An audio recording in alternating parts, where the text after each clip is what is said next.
البيت الذي فيه البنات ينزل الله عليه كل يوم 12 رحمة من السماء ولا تنقطع زيارة الملائكة من ذلك البيت ويكتبون لأبويها كل يوم عبادة سنة.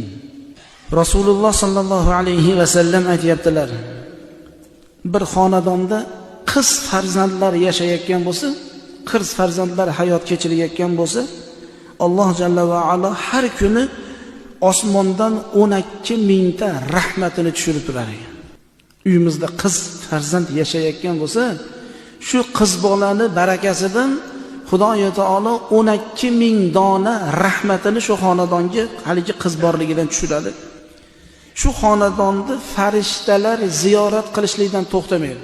U xonadonga har kuni farishtalar kelib, xonadon ahlini ziyorat qilib turadi. Haligi farishtalar qizni ota-onasi uchun har kuni 1 yil ibodat qilding deb nomai amoliga savob yozib qo'yadi. 365 kun bo'lsa 1 yilda 365 kun sen ibodat qilding degan ibodatni savobini qizni ota-onasiga Alloh yozib qo'yadi.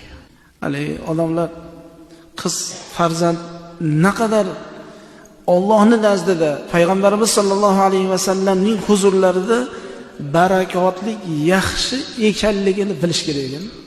Boshqa bir hadis-i shariflarda Xudoy taborak va taolo shu qizim uchun bozordan narsa olaman desa, o'g'il emas, qizni niyat qilib turib bozordan narsa oladigan bo'lsa, Allohning rahmati, barakasi shu xonadonga bo'ladi-da, hali olayotgan ota-onani ham gunohlarini kechirishligini Alloh va'dasini bergan ekan. Xudoyim hammamizni ham avlodlarimizda shunaqa vatanga xizmat qiladigan, el yurtga gap bor-ku, erkak kishini tarbiya qilsang, bitta o'zini tarbiya qilgan bo'ladi.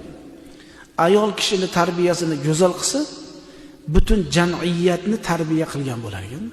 Chunki u bitta qizni soliha, obida qilib tarbiya qilsangiz, ertaga kuyovga chiqsa, undan farzand vujudga kelsa, u farzandlarni ilmli, bilimli, aqlli, idrokli bo'lishligiga sizdan, bizdan ularning xizmati katta.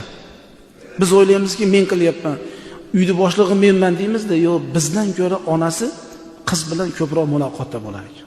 Shuning uchun qizlarga shunaqa ta'lim tarbiyalarda, odob axloqlarda go'zal qilishlikni hammamizga Alloh o'zi nasib qilsin. Amin.